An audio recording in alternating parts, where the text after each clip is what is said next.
লজ্জাস্থানের জায়গা থেকে কাপড়টা একটু সরে গেলে ছোট্ট মোহাম্মদ চিৎকার দিয়ে ওঠে। কি বুঝে সে? ক্ষুধা লাগলেও কাঁদতো না, ব্যথা পেলেও কাঁদতো না। লজ্জাস্থানের জায়গা থেকে কাপড় সরে গেলে বিশ্বনবী চিৎকার দিয়ে উঠতেন সুবহানাল্লাহ পড়ে। এজন্য লজ্জা শরমের দরকার আছে না নাই? ইযা লাম তাস্তাহি ফাসনা মা শি'তা। যদি লজ্জা শরম না থাকে যা মন চাই তাই করতে পারো। এটা আমাদের বাংলাদেশে ব্যাপক। লাজ শরম কিচ্ছু নাই, যে যেটার যোগ্য না সে সেইটা করতে যায়, ঠিক কি না? এই যে হিরো আলমের মনোনয়ন নিয়ে টানাটানি, কোনো লজ্জা শরম আছে? আমার যোগ্যতা থাকতে হবে না? আমাকে রাজনীতি জানতে হবে না? আমাকে যদি আজকে বলে মিজানুর রহমান আজহারী আপনি অনেক কোয়ালিফাইড লোক, আপনি কালকেই দেশের প্রধানমন্ত্রী, আমি ওই জায়গায় বেহুশ, কারণ আমার নাই কোনো রাজনৈতিক জ্ঞান, নাই কোনো ডিপ্লোম্যাটিক জ্ঞান, নাই কোনো কূটনৈতিক জ্ঞান, এই কাজ আমার নয়। এজন্য লাজুকতার বড় দরকার। যেখানে যার বসা দরকার সে সেখানে যাবে। কিয়ামতের আগে যেই লোক যেই চেয়ারে বসার দরকার ওই লোক ওই চেয়ারে বসবে না। এটা হলো কিয়ামতের আলামত। জোরে কোন ঠিক কিনা? সভাপতি হওয়ার যোগ্যতা নাই, সভাপতি হয়, আছে না নাই? আছে। সেক্রেটারি হওয়ার যোগ্যতা নাই, সেক্রেটারি হয়, এরকম সমাজে আছে না নাই? নেতা হওয়ার যোগ্যতা নাই, নেতা হয়, আছে না নাই? সবগুলো কিয়ামতের আলামত। আমার বিশ্বনবী এমন লাজুক ছিলেন, বিশ্বনবীর মতো এমন লাজুক নবী আর কেউ ছিল নাকি? কথা বলেন। ওয়াকানা আসহাবুল মাইমানা, বিশ্বনবী ডানপন্থী ছিলেন। কি পন্থী? কি পন্থী? মুষ্টিবদ্ধ ডান হাতটাকে এরকম উপরের দিকে করেন আর চিৎকার করে বলেন বিশ্বনবী কোন পন্থী ছিল? ডানপন্থী। আমরা কোন পন্থী? ডানপন্থী। জান্নাতে কারা ঢুকবে? ডানপন্থীরা। কোন বামপন্থীর স্থান জান্নাতের ভেতরে হবে না। চিৎকার করে বলেন কোন নাস্তিক জান্নাতে ঢুকতে পারবে না। এজন্য নবীদের মতো ডানপন্থী হতে হবে। জোরে কোন ঠিক কিনা? বিশ্বনবী সব ভালো কাজগুলো ডান দিক দিয়ে করতে পছন্দ করতেন। জামা পরলে ডান দিক দিয়ে, খাবার বিতরণ করলে ডান দিক দিয়ে, মুসাফা করা শুরু করলে ডান দিক দিয়ে, ডান দিক দিয়ে ভালো কাজ বিশ্বনবী পছন্দ করতেন। সুবহানাল্লাহ পড়েন। আসহাবুল মাইমানা, বিশ্বনবী মেহমানদারি করতে পছন্দ করতেন। আমরা করি তো? মেহমানদারি করান? মেহমান ঘরে আসলে ভালো লাগে? খারাপ লাগে কার কার দেখি? সবার ভালো লাগে, কিন্তু আমরা অনেকে খুশি হই না। মেহমান আসলে নাখোশ হই, নিজেই খাইতে পাই না। মেহমান আইছে কে? খাওয়ামু করতে, খাওন নাই, যেন ও খাওন বানাইছে। খাওন পাঠায় কে? আল্লাহ। রিজিক দেয় কে? আল্লাহ। গোটা বিশ্বের সবাই মিলে আমরা একটা চাল বানাতে পারবো নাকি? ও মিয়া চাইনিজ চাউল না, চাইনিজ ডিম না, ওগুলা সবাই পারে, ঠিক কিনা? আল্লাহর বানানো ন্যাচারাল চাল, গাছের মধ্যে হওয়া যেই চাল, ধান আল্লাহ তৈরি করেছে, এরকম ধান, এরকম একটা পেয়ারা, এরকম ছোট্ট একটা কমলার টুকরা গোটা বিশ্বের সবাই মিলে বানাতে পারে নাকি? এজন্য রিজিকের মালিক কে? মেহমান আপনার রিজিকে ভাগ বসাতে আসে না, সে তো তার রিজিক নিয়ে আসে, সে আরো এসে আপনার রিজিকে বরকত ঢুকিয়ে দিয়ে যায়। চিল্লা এখন ঠিক কিনা? কারণ আমরা বরকতে বিশ্বাসী। বরকত বিশ্বাস করেন? 5 লাখ টাকা মাসে কামায়, ডাইন হাতে বা হাতে, আছে না নাই? হালাল হারাম ইচ্ছা মতো কামায়, মাস শেষে কিচ্ছু থাকে না, এরকম ডাকাইত আছে না নাই? হসপিটালের একটা বিল পরিশোধ করতে 3 লাখ চলে যায়, ঋণের বোঝায় জর্জরিত, রাতে ঘুম নাই, তার মানে বরকত নাই। আরেকজনের বেতন 20,000, কয় হাজার? বাড়ি ভাড়া 6,000, বাজার খরচ 6,000, ছেলে মেয়ের স্কুলের বেতন 6,000, বেড়ায় দান করে আরো 1,000, আরো থাকে 1,000। সুবহানাল্লাহ পড়েন। সুবহানাল্লাহ। দিস ইজ কল্ড বারাকা। 20,000 বেতনের ভেতরে বারাকা ছিল। 5 লক্ষ ইনকাম, 1 টাকাও নাই, ঠিক কি না? এজন্য কোটি টাকার মালিক দেখলে মনে করবেন না অনেক সুখ। এই দুনিয়ার জীবনটা ধোঁকা, মোহাচ্ছন্ন হয়ে আছি আমরা। এটা ধোঁকা, এটা মরিচিকা, এটা চাকচিক্যময় একটা জায়গা। মৃত্যুর পর মনে হবে একটা দুঃস্বপ্ন ঘটেছিল আমার, বিশাল এক জগৎ পড়ে আছে সামনে। দুনিয়াটাই ধোঁকা, দুনিয়াটাই মোহের জায়গা, আমরা সবাই মোহাচ্ছন্ন হয়ে আছি। দুনিয়ার উদাহরণ হলো 3টা লাশ আর 4টা স্বর্ণের টুকরার সমান। 3 জন যুবক কাজের জন্য বেরিয়েছে, পথিমধ্যে 4টা স্বর্ণের টুকরা পেয়েছে। যুবক কয়টা? স্বর্ণ পাইছে কয়টা? মহা খুশি, খুশিতে বাকবাকুম, 4টা স্বর্ণের বড় বড় টুকরা পাইছে। আমরা আজীবন খেলে বসে খেয়ে যেতে পারবো, কিচ্ছু লাগবে না আমাদের। তিন বন্ধু বলে ভাগ করি, আরেকজন বলে ক্ষুধা লাগছে। একজন যা বাজার থেকে রুটি কিনে নিয়ে আয়, খাওয়ার পরে ভাগ করবো। একজন রুটি কিনতে গেল, শয়তান দুইটারে বুঝায় ওইটারে মারতে পারলে ভাগ বটরা সহজ হবে, তোরা দুইজন স্বর্ণ 4টা, তুই নিবি 2টা, ও নিবে 2টা। হিসাব সহজ না? দুই বন্ধু প্ল্যান করছে ওইটারে মাইরা তুই 2টা আমি 2টা। যেটা রুটি আনতে গেছে প্ল্যান করেছে রুটির মধ্যে বিষ মিশায় নেই, কি মিশাবো? বিষ। তাহলে বিষ খাওয়া রুটি খেয়ে ওই 2টা সে সব পাবে, আমি পাবো। ভাগাভাগির কিছু নাই, সব যাবে আমার কাছে। 4টা স্বর্ণের টুকরার মালিক আমি। রুটির মধ্যে বিষ মেখে নিয়ে এসেছে। ওই দুই বন্ধু প্ল্যান অনুযায়ী ওইটারে ধরে মেরে ফেলছে। এবার মহা খুশি। এক বন্ধু কয় এবার তো ভাগ বটর আর কিছু নাই, তুই 2টা আমি 2টা, আগে খাইয়া লইস। আগে খাওয়ার পরে এই 2টাও নাই। 3টা লাশ, 4টা স্বর্ণের টুকরা। এটাই তো দুনিয়ার জীবন, ঠিক কিনা? আসল জীবন কবর থেকে শুরু হবে, কোন ঠিক কিনা? একদিন মাটির ভেতরে হবে ঘরে মন আমার, কেন বাঁধো দালান ঘরে মন আমার, কেন বাঁধো দালান ঘর, ঠিক কিনা? দুনিয়ার জীবন আসল জীবন না, এটা মরিচিকা, এটা ধোঁকা, এটা মোহ, এটা শয়তানের চাকচিক্য। আসল জীবন কবরের জীবন। আসল জীবন সামনে পড়ে আছে, এজন্য বরকতে বিশ্বাস করি আমরা, ঠিক কিনা? ল্যান্ড ক্রুজার দাপিয়ে বেড়ায়, বড় বড় টাওয়ারের মালিক, অনেক সম্পদের মালিক। এটা দেখেই মনে করবেন না অনেক সুখে আছে, ঘরে যেয়ে দেখেন কোনো সুখ নাই, ঠিক কিনা? সাধারণত টাকা যার বেশি দুঃখ তার বেশি, টাকা যার কম সুখ তার বেশি। সুবহানাল্লাহ পড়েন। সুবহানাল্লাহ। আল কানাআতু মিনাল ইসলাম। এজন্য আমার শ্রমিক ভাইয়েরা, আপনাদের এক পা জান্নাতে এমনি ঢুকে আছে। নামাজ পড়বেন, মা বাবার খেদমত করবেন, ইসলামের নিয়মগুলো মানবেন, দ্বিতীয় পাটাও জান্নাতে ঢুকায় দিবে কে? আল্লাহ। আর যারা কোটি কোটি টাকার পাহাড় বানিয়েছে, ওদের হিসাবের ফিরিস্তিও অনেক বড়। বিশাল বাড়ির মালিক, ল্যান্ড ক্রুজার চালায়, সাবরোলেট চালায়, পোরশে, ফারারে, ল্যাম্বরগিনি চালায়, আছে না নাই?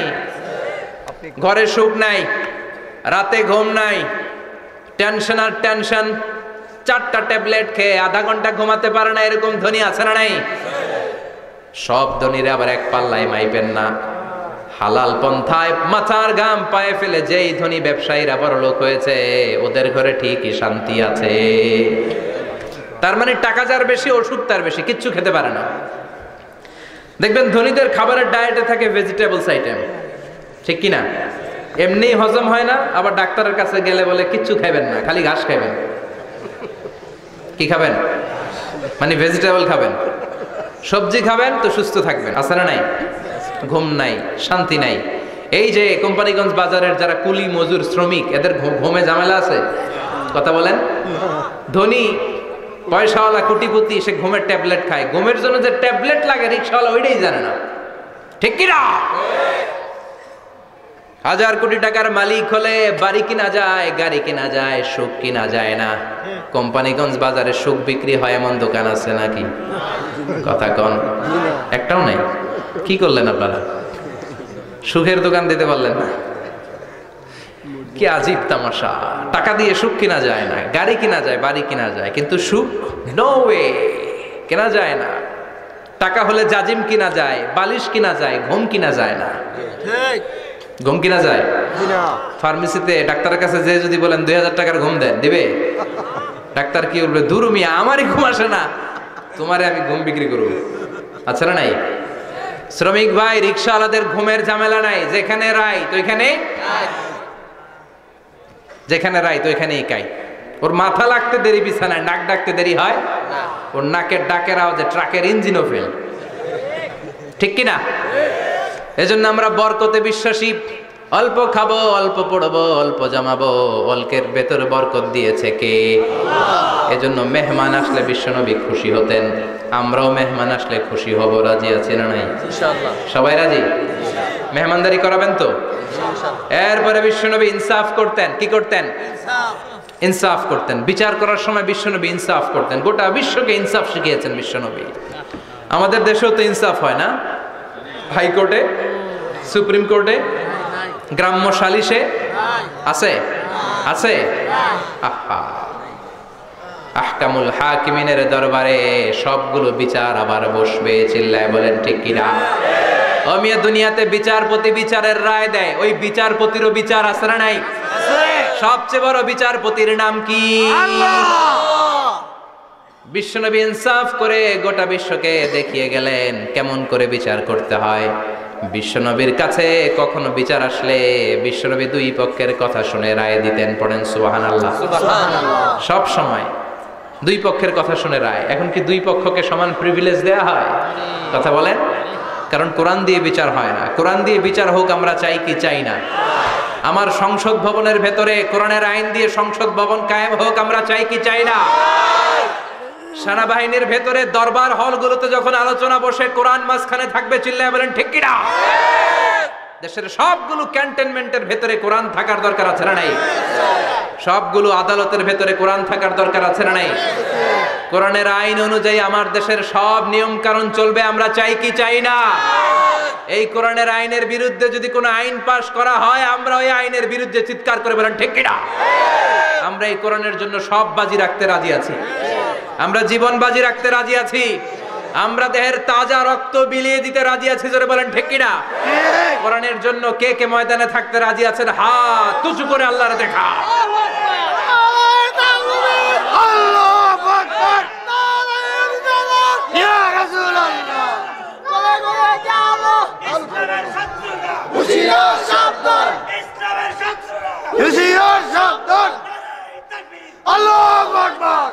আল্লাহ কোরআনের জন্য যে ভালোবাসাটাকে তুমি কবুল করো। আমরা যেন দেখে যেতে পারি যে এই দেশে কালেমার পতাকা পতপত করে উড়েছে। আমরা যারা ইসলামের পক্ষে, এটাই আমাদের অপরাধ। আমরা ইসলামকে একটা বিজয়ী শক্তি হিসেবে দেখতে চাই। আমরা ইসলামকে পার্লামেন্টের ভেতরে দেখতে চাই। আমরা কালিমার পতাকা পতপত করে উঠছে এটা দেখে যেতে মরতে চাই। চিল্লায় বলেন ঠিক কিনা? বিশ্বনবী ইনসাফ শিখালেন। বিচার আসলে দুই পক্ষের কথা শুনতেন। বিশ্বনবীর স্ত্রী সাউদা এসে বলে, নবী, আমি আপনার কুমারী বউ আয়েশার ঘরে তরকারি নিয়ে গিয়েছিলাম, ঝোল নিয়ে গিয়েছিলাম, কোন বর্ণনায় পায়েস নিয়ে গিয়েছিলাম।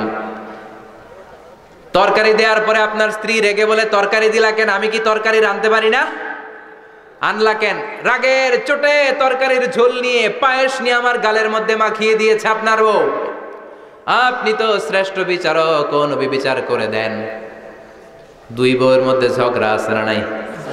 বিশ্বনবী সাউদার কথা শুনলেন, মা আয়েশাকে ডেকে পাঠালেন। মা আয়েশারে বললেন, ও আয়েশা, আসলে এমনটা করেছো নাকি? মা আয়েশা বলে, নবী, তখন আমার মেজাজটা বড্ড গরম ছিল, রাগের মাথায় ঝোল নিয়ে আমি সাউদার মুখে লাগিয়ে দিয়েছি, আসলে কাজটা ঠিক হয় নাই, আমারে ক্ষমা করেন। বিশ্বনবী দুইজনের কথা শুনে ঠান্ডা হয়ে বসলেন। সুবহানাল্লাহ। একজনের কথা শুনে রায় দেয় নাই, ঠিক কিনা? দুইজনের কথা শুনে বিশ্বনবী বললেন, আমার আদালতের রায় হচ্ছে কিসাস, টিট ফর ট্যাট। যেমন করেছো তেমন, ঘুষি মারলে ঘুষি, গুতা মারলে গুতা, ঠেলা মারলে ঠেলা, আছে না নাই? সাউদাকে যেমনি তুমি পায়েস মাখিয়ে দিয়েছ, সাউদাও পায়েসের বাটি থেকে কিছু পায়েস নিয়ে আয়েশার গালে মাখো। সুবহানাল্লাহ পড়ে। সাউদাও বিশ্বনবীর রায় অনুযায়ী বাটি থেকে পায়েসের ঝোল নিয়ে মা আয়েশার গালের মধ্যে মেখে দিলেন। মা আয়েশা কি আর করবেন, হেসে দিলেন। সুবহানাল্লাহ। সাইয়েদাতুনা সাউদাও হাসলেন, বিশ্বনবীও হাসলেন। আরশের উপর থেকে খুশি হয়ে গেল কে? আল্লাহ। এজন্য কোরআন দিয়ে যদি, কোরআনের নিয়ম দিয়ে যদি, বিশ্বনবীর শেখানো পন্থায় যদি বিচার হয়, ওই বিচারের মধ্যে ইনসাফ থাকবে, জুলুম থাকবে না। ওই বিচারের মধ্যে কোনো স্কাইপি কেলেঙ্কারি হবে না। আমাদের টেলিফোনের ফোনালাপ ফাঁস হয়ে যায়, স্কাইপি ফাঁস হয়ে যায়, অনেক ঝামেলা হয়ে যায়, আছে না নাই? এরপরেও জনগণের চোখ খোলে না। আল্লাহ তুমি চোখ খোলার তৌফিক দাও, সহি সমঝ দান করো, পড়ে না আমিন। বিশ্বনবী ইনসাফ করতেন। বনু মাখজুমিয়া গোত্রের এক মহিলা চুরিতে ধরা পড়ল। কিসে ধরা পড়ল? কথা বলেন। চুরিতে। চুরি করলে নিয়ম কি? লাউ চুরি করলে, আম চুরি করলে, কলা চুরি করলে হাত কাটা যাবে না, এটা বড় চুরি। সুবহানাল্লাহ। ওমরে ফারুক বলেছেন, দুর্ভিক্ষের বছর কেউ যদি চুরি করে তার হাত কেটে দেয়া যাবে না, কারণ এটা অভাবের চুরি, এটা স্বভাবের চুরি না। ঠিক কিনা? ঘরে খাবার নাই, পেটে দানা পানি নাই, লাউ চুরি করছে, মুরগি চুরি করছে, এই চোরের হাত কেটে দিও না, কারণ সে ক্ষুধার্ত, পেটে খাবার আছে, গায়ে জামা আছে, সমাজে সম্মান আছে, তারপরেও পুরো দেশটা খেয়ে ফেলতে চায়, এরকম ডাকাত আছে না নাই? দেশের টাকা পাচার করে, ব্ল্যাক মানি করে, এরকম ডাকাত আছে না নাই? ঘুষ খেতে খেতে পেটটা এরকম হাতির মতো মোটা করেছে, এরকম ডাকাত আছে না নাই? দেশের সবকিছু লুণ্ঠন করে, এরকম আছে না নাই? এই ডাকাতদের হাত কাটার মধ্য দিয়ে হাত কাটার প্রোগ্রাম শুরু করতে হবে। এরকম একটা ডাকাতের হাত কেটে যদি দেশের গভর্নমেন্ট বাইতুল মোকাররমে জুমার নামাজের সামনে লাইভ সম্প্রচার করে, সারা বাংলাদেশের 18 কোটি মানুষ যদি দেখে, আর কেউ চুরি করবে? চুরি করার আগে 3 বার লাফ দিবে, জোরে কোন ঠিক কিনা? বনু মখজুমিয়া গোত্রের এক নারী চুরিতে ধরা পড়ল। ভেরি প্রেস্টিজিয়াস এন্ড ডিগনিফাইড ফ্যামিলির মেয়ে। এলাকায় সম্ভ্রান্ত কিছু ফ্যামিলি থাকে না, এরকম বড় ফ্যামিলির মেয়ে। সব সাহাবারা বলল, এখন যদি নবী হাত কেটে দেয় মদিনাতে তো মারামারি হবে। ওসামা বিন যায়েদকে বলল, ওসামা তুমি বিশ্বনবীর সবচেয়ে প্রিয় পাত্র, হুব্বু রাসূলিল্লাহ, তুমি যাও বিশ্বনবীরে বলো হাত যেন কেটে না দেয়। ওসামা যে বলে, নবী গো, সব সাহাবারা বলেছে এই মেয়ের হাত কাটলে মদিনায় ঝামেলা হবে, হাত কেটে দিয়েন না। এই কথা শুনে বিশ্বনবীর চেহারাটারে লাল করে দিল কে? আল্লাহ। বিশ্বনবী বললেন, ওসামা কোত্থেকে এত বড় স্পর্ধা পেলি রে তুই ওসামা? এই আইনটা তো আমি বানাই নাই, আরশের উপর থেকে এই আইনটা নাজিল করেছে কে? আল্লাহ। আস-সারিকু ওয়াস-সারিকাতু ফাকতাউ আইদিয়াহুমা জাযাআম বিমা কাসাবা নাকালাম মিনাল্লাহ ওয়াল্লাহু আজিজুন হাকীম। সুবহানাল্লাহ পড়ে। সুবহানাল্লাহ। If anyone steal something very precious from the society, from house, the government should cut down his right hand. দামি কিছু চুরি করলে গভর্নমেন্ট কাটবে, আমরা কাটতে পারবো? এটা সরকারের কাজ, সরকার ডান হাত কেটে দিবে। ওসামা, এটা আল্লাহর আইন। কেমন করে আল্লাহর আইনে তুমি সুপারিশ করতে আসো? কোন বনু মখজুমিয়া গোত্রের মেয়ে? ওই মেয়ে তো দূরের কথা, আমার কলিজার টুকরা ফাতেমাও যদি চুরি করে, আমি রামদানিয়ে ফাতেমার ডান হাতটা এক কোপ দিয়ে কেটে দিতে এক মুহূর্ত দেরি করবো না রে ওসামা। জাস্টিস, ইনসাফ শিখে নাও। কেমন করে প্রতিষ্ঠা করেছে বিশ্বনবী, চিৎকার করে বলেন ঠিক কিনা? এগুলো হচ্ছে বিশ্বনবীর অভ্যাস, আচরণ। বিশ্বনবী ধীরস্থির ভাবে কথা বলতেন, তাড়াহুড়ো করতেন না।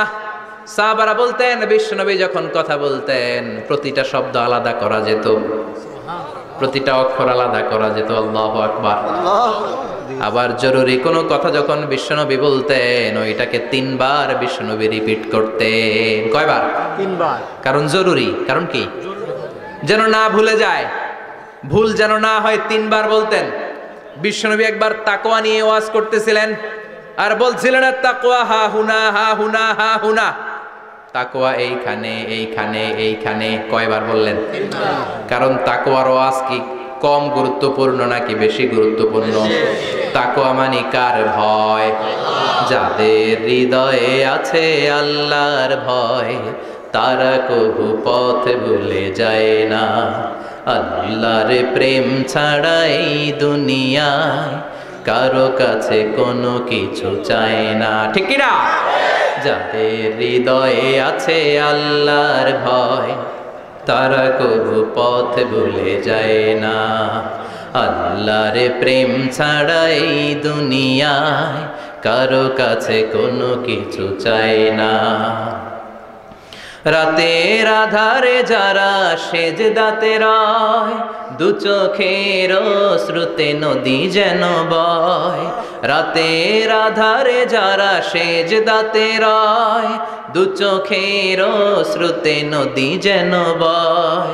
ছলনার হাতছানি যতই ডাকুক ছলনার হাতছানি, যতই ডাকুক পেছনে ফিরেও সে তাকায় না। যাদের হৃদয়ে আছে আল্লাহর ভয়, তারা কবু পথ ভুলে যায় না। আল্লাহর প্রেম ছাড়া এই দুনিয়া কারো কাছে কোনো কিছু চায় না। চিৎকার করে বলেন ঠিক কিনা? তাকওয়ার ওয়াজ করলেন, তাকওয়া মানে আল্লাহর ভয়।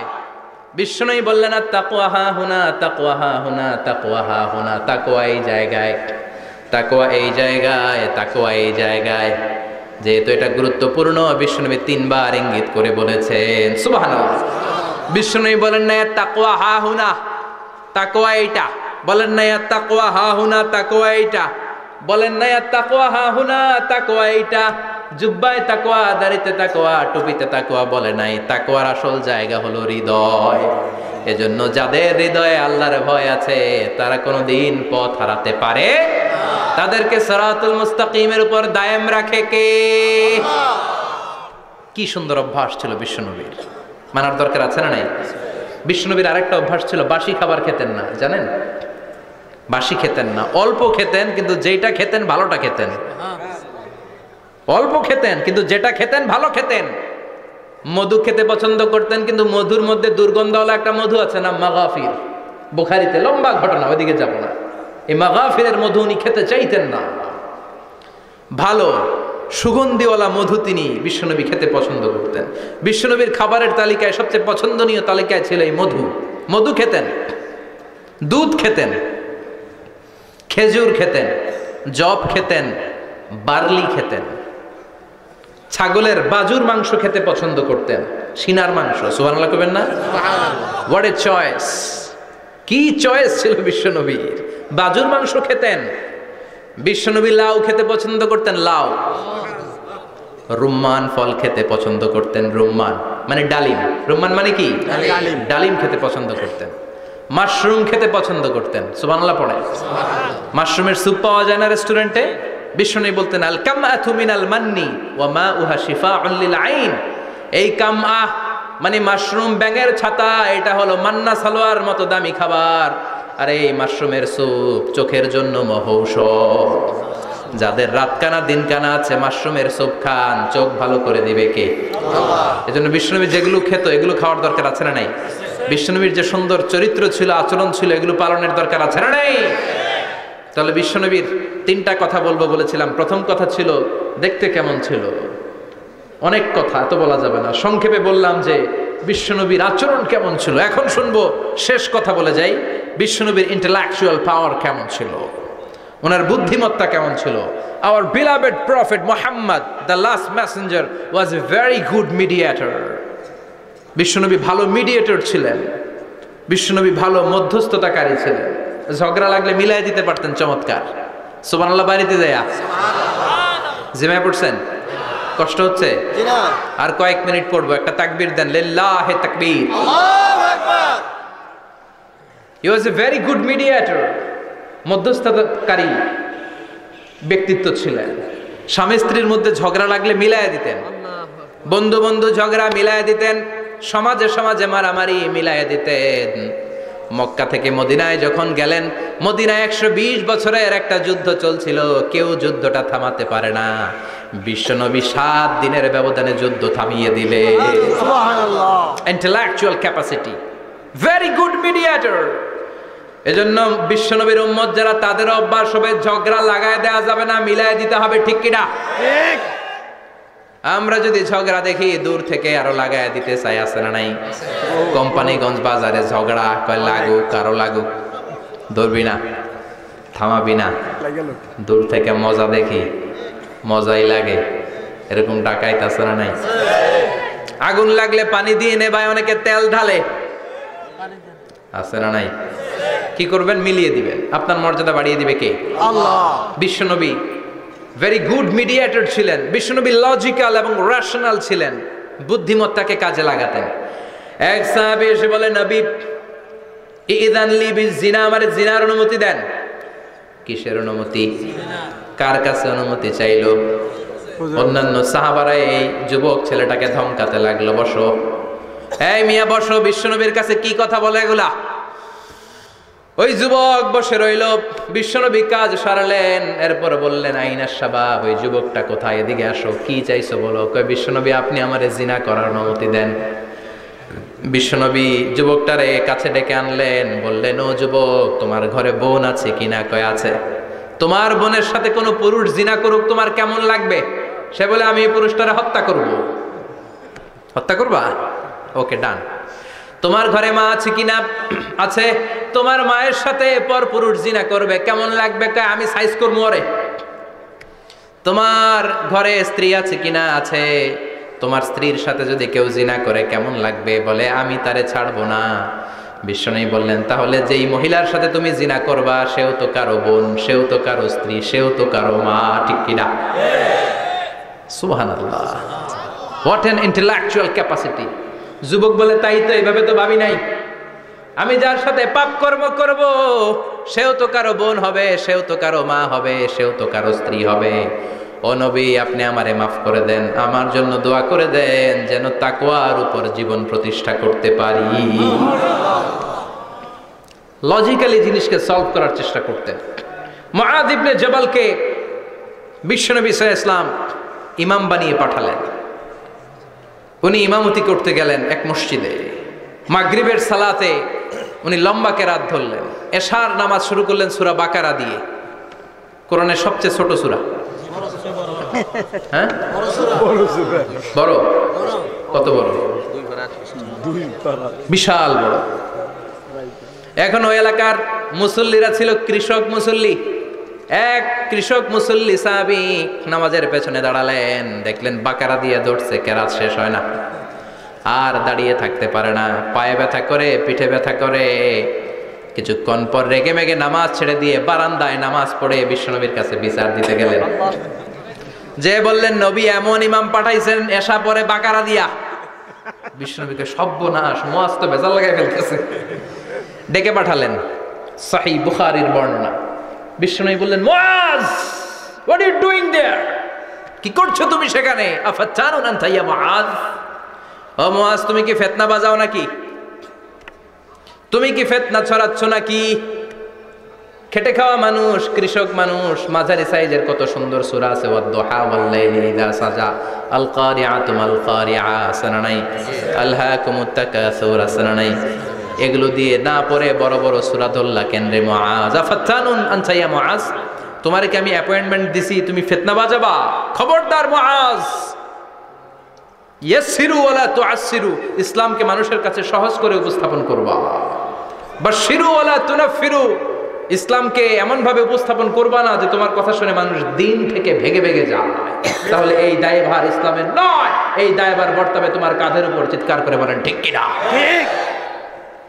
আমাদের মধ্যে অনেকে ইসলামকে অনেক কঠিন করে ফেলে, মানুষকে আশার বাণী শোনায় না। কই এমনি না পড়লে আপনার বাদ, আপনি বেদাত করছেন, আপনি শিরক করছেন, আপনার কিচ্ছু হবে না।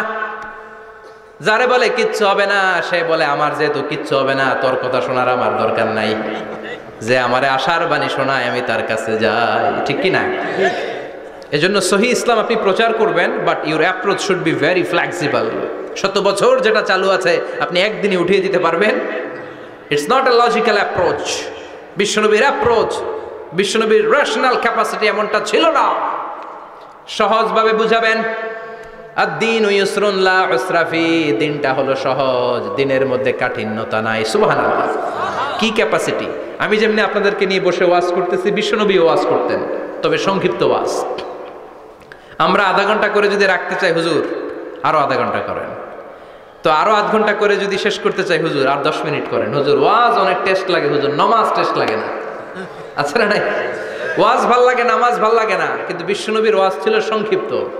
আর বিশ্বনবী বলতেন, one of the minor sign before the day of judgment, your lecture will be longer, your সালাত উইল বি শর্টার। কিয়ামতের আগে তোমাদের লেকচার, ইসলামী লেকচার লম্বা হবে, নামাজ হয়ে যাবে সংক্ষিপ্ত। এই আলামত সমাজে আছে না নাই? বিশ্বনবী সংক্ষিপ্ত কথা বলতেন, আর ওনার বুদ্ধিবৃত্তিক ক্যাপাসিটি কাজে লাগিয়ে তিনি বুঝাতেন। হাত দিয়ে ইঙ্গিত করতেন, আঙ্গুলের বিভিন্ন ব্যবহার সমাজে আছে না নাই? এরকম করলে এটারা লাইক বলে না? এরকম করলে বলে ডিসলাইক, আবার ক্রিকেটে এরকম করলে কয় ছক্কা, আবার একটা উড়াইলে কয় তুই যা। একটা মানে কি? আবার বিজয় দেখায় কেমনে? কথা কন, ভিক্টরি আছে না নাই?